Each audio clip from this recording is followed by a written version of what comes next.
کہ میں چپ ہوں جب سے یہ ہوا سب کچھ.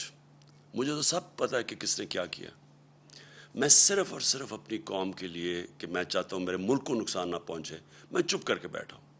میں کوئی بات نہیں کرتا کیونکہ مجھے پتہ ہے کس طرح یہ ساری سازش ہوئی تھی اور کون کون ملوث ہے.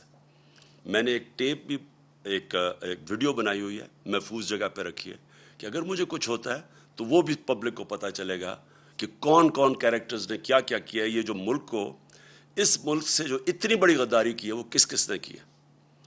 لیکن اگر اسی طرح ہمیں دیوار کے ساتھ لگا دیا گیا اور اسی طرح یہ ہراساں کیا گیا تو میں مجبور ہوں گا, پھر میں بولوں گا, میں پھر سب کچھ قوم کے سامنے رکھ دوں گا کہ کیا ہوا.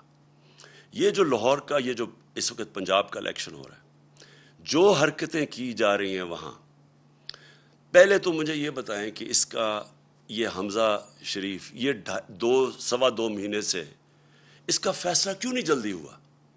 ہمارے فیصلے تو رات کو عدالتیں کھل جاتی ہیں, 24 گھنٹے میں 2 دنوں میں فیصلے ہو جاتے ہیں.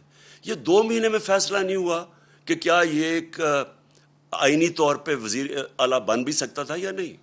وہ اور بات ہے کہ ان دونوں کو انڈر ٹرائل تھے, کبھی ان کو اجازت ہی نہیں دینی چاہیے تھی. ان کو تو پیپر ریجیکٹ ہو جانا چاہیے تھے. ان کے تو ایف آئی اے میں 16 ارب روپے کے کیسز تھے. پہلے تو ان کو اجازت دے دی, اس کے بعد جا کے جب ڈسکوالیفائی کر دیا سپریم کورٹ نے, تو اس کے بعد کیسے یہ رہ گیا اتنی دیر وزیر اعلیٰ. اور وہاں وزیر اعلیٰ نہیں, جس طرح یہ پولیس کا استعمال کر رہا ہے, جو یہ ہراساں کر رہا ہے, جو ذرا پنجاب کے اندر اس وقت جو بائی الیکشنز میں جو ہر جگہ سے آوازیں آ رہی ہیں کہ پوری طرح انتظامیہ ملوث ہے ان کو الیکشن جتانے کے لیے.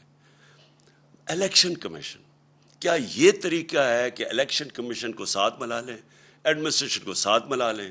اور کیا یہ الیکشن ہے ملک میں؟ جو سندھ کا لوکل گورنمنٹ الیکشن ہوا ہے, ذرا صرف تفتیش کریں انڈیپینڈنٹ لوگ جا کے کہ اندرون سندھ میں ہوا کیا ہے. 15% لوگوں نے کیوں نہیں کھڑے ہوئے. 15% لوگ کھڑے ہی نہیں ہوئے, آن اپوز جیت گئے. پتہ تو چلوائیں کہ کیسے پولیس کا استعمال, کتنوں کے اوپر ایف آئی آرز کٹوائیں, کیسے دہشت پھیلائی وہاں. تو یہ تو کوئی جمہوریت نہیں ہے, یہ تو ایک بالکل ہی فیشزم کی طرف جا رہے ہیں کہ پہلے آپ غلطی کرتے ہیں, ایک سازش کے اندر شرکت کرتے ہیں ایک بیرون ملک کی, پھر چوروں کو اوپر بٹھا دیتے ہیں, وہ ملک کو تباہ کر دیتے ہیں, معیشت کا اور معیشت نیچے اور مہنگائی اوپر, اور پھر ان کو اوپر مسلط کرنے کے لیے سارے ادارے تباہ کرتے ہیں, ملک کے سارے ڈیموکریٹک انسٹیٹیوشنز تباہ کرتے ہیں, الیکشن کمیشن کو, انتظامیہ کو, ان کو ساروں کو استعمال کرتے ہیں ان کو پاور میں رکھنے کے لیے. میری درخواست ہے اپنے سارے ملک کے اداروں کو, اپنی قوم کو, کہ یہ ایک فیصلہ کن وقت ہے. یہاں اگر ہم نے کسی وجہ سے, میں قوم کو اب کہہ رہا ہوں, خوف کے بت کے سامنے جھک گئے تو یہ آگے یہ چوروں کا یہ وہ کریں گے اس ملک کے ساتھ کہ یہ یاد رکھیں کہ یہ 30 سال سے دونوں پارٹیز پاور میں ہیں, کہ طاقتور پکڑے نہیں جاتے. اور ایف آئی آرز کن کے اوپر ہو رہی ہیں؟ سوشل میڈیا ایکٹیوسٹ, وہ صحافی جو کہ سچ لکھ رہے ہیں. ہمارا اللہ کا حکم ہے امر بالمعروف, اچھائی کے ساتھ کھڑے ہو. یہاں یہ سارا نظام ہمیں کہہ رہا ہے برائی کے ساتھ کھڑے ہو. اچھائی کے ساتھ کھڑے ہو گے تو ایف آئی آر کٹ جائیں گی. سارے ملک کا نظریہ بھی تباہ کر رہے ہیں, رول آف لا بھی تباہ کر رہے ہیں, ادارے بھی تباہ کر رہے ہیں. نیب بھی آج گئی, نیب کا انہوں نے اب خود ہی نیب کے جج اپوائنٹ کریں گے, اپنے کیسز اپنے جج, یعنی ملزم اب قاضی بن جائے گا.